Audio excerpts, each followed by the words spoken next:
Hello guys, welcome to my YouTube channel joyful explain पर आप सभी का स्वागत। आज मैं गॉड ऑफ ब्लैकफील्ड का एपिसोड 5 एक्सप्लेन कर रहा हूँ।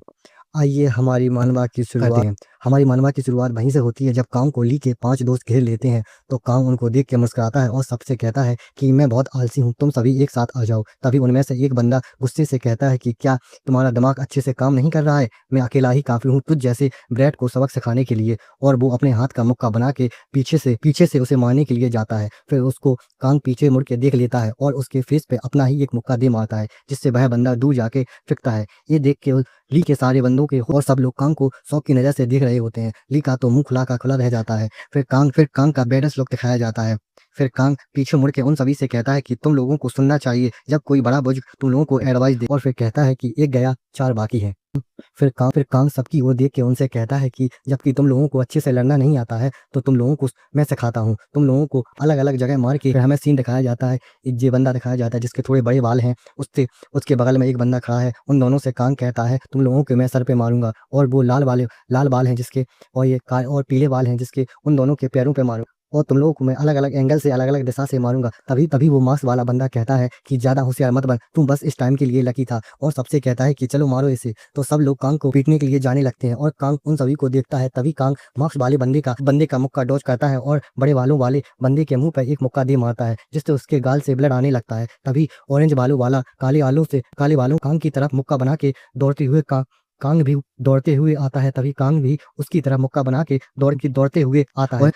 तभी कांग ऑरेंज बालों वाले के रिब्स में एक जोर से मुक्का दे मारता है और जल्दी से पीछे मुड़ के काले वालों के मुंह पे एक फेस और पीछे मुड़ के काले वालों के मुंह पे एक मुक्का मार देता है, जिससे वह अपने मुंह से ब्लड फेंक देता है। फिर तभी दोबारा से कांग उसी के पेट में एक और जोर से मुक्का दे मारता है, जिससे उसकी पूरी बॉडी कांप जाती है और उसकी आंखें सफेद हो जाती हैं। तभी पीछे से एक बंदा उठता है और कांग को गाली देते हुए उसकी तरफ उसको मारने के लिए बढ़ता है। तभी वह पीछे से कांग के बाल पकड़ लेता है और कहता है पकड़ लिया तुझे, अब तू मरेगा। और कांग की तरफ मुक्का मारने के लिए हाथ करता है। तभी कांग उसके मुक्के को देख लेता है और झुक के डॉज कर लेता है और उसके हाथ को पकड़ के उसको धोबी पछाड़ दे मारता है और सोचता है कि ये भी उठ गया, मेरी बॉडी सच में बहुत कमजोर है। और कांग उस बंदे को फिर से उठा के धोबी पछाड़ मार देता है। तभी ली की ये सब देख के होश उड़ जाते हैं और सोचता है ये क्या हुआ, ये वही डरपोक कांग है। तभी कांग का पेडस लॉक ब्लू ऑरा वाला लुक दिखाया जाता है और वो तीनों बंदे नीचे डले होते हैं कुटाई खा के बेहोश। तभी लाल बालों वाला ली से कहता है, ये बास्टर्ड बालों वाला अपनी जेब से चाकू निकाल लेता है और कहता है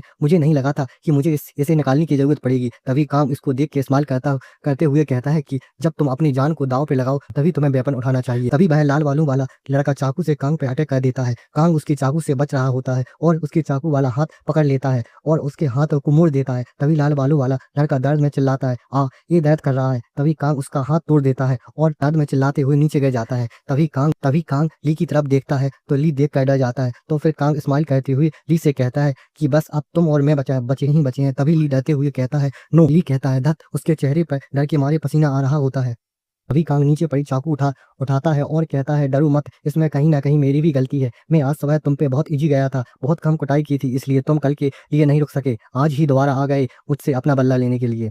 गुस्से गुस्से सा चेहरा बना के कहता है वो गलती मैं दोबारा नहीं करूंगा। फिर कांग ली से कहता है तुम ही बताओ, मैं तुम्हें चाकू से काटूं या तुम्हारी हड्डियों को तोड़ूं। ये सुन के तो भाई ली की तो दुनिया ही हिल जाती है, पूरा पसीना पसीना हो जाता है। उसकी पूरी बॉडी डर के मारे कांपने लगती है और डरते हुए कांग से कहता है मुझे माफ कर दो, ये मेरी गलती है, अब मैं तुमसे कभी पंगा नहीं लूंगा। तभी कांग कहता है लेकिन तुम कर सकते हो अगर तुम खुद पे यकीन रखो। नीचे से कोई फिर कांग को पीछे से कोई आता हुआ महसूस होता है तो वह पलट कर पीछे देखता है तो टीचर होते हैं। टीचर भी भाई अपनी बैडस लुक में होते हैं, गुस्से में दिखाए जाते हैं। फिर टीचर गुस्से में कहते हैं कि बस अब यहीं रुक जाओ। तभी कांग सोच रहा होता है कि एक साधारण सा स्कूल टीचर मुझे बिना महसूस हुए मेरे इतने पास आ गया। वहीं ली डरी हुई हालत में घबराती हुए रोते हुए टीचर से कहता है प्लीज टीचर मुझे बचा लो। तभी टीचर और कांग एक दूसरे को अपनी बैडस लुक में एक दूसरे को देख रहे होते हैं। तभी टीचर गुस्से से कांग से कहता है तो तुम हो कांग चैन, मुझे परिस्थिति को देख के अंदाजा हो गया है, लेकिन अब तुम रुक जाओ, तुम पहले ही सेल्फ डिफेंस की लिमिट से बाहर निकल गए हो। फिर कांग भी गुस्से में टीचर को देखता है और कुछ सोचता है। तभी टीचर कांग से कहते हैं डैम, देखो तुम खुद को, तुम तो अभी भी मुझे गुस्से में भूले जा रहे हो। फिर टीचर कहते हैं अगर तुम इससे ज्यादा आगे जाओगे तो तुम्हें स्कूल से निकाल दिया जाएगा।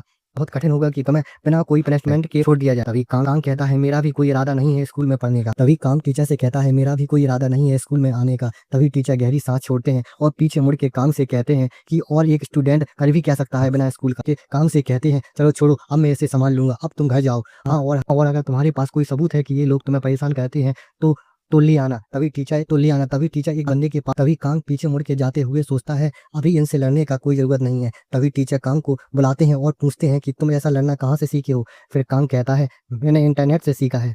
फिर टीचर कहते हैं मुझे परेशान मत करो, चलो इस बात को हम और कभी बात करेंगे। तभी कांग जा रहा होता है और टीचर उसको पीछे से देख रहे होते हैं। तभी टीचर सोचते हैं कि क्या क्या क्या सभी ऐसे ही बदल जाते हैं जब वो मरने से 5 बज के वापस आ जाते हैं।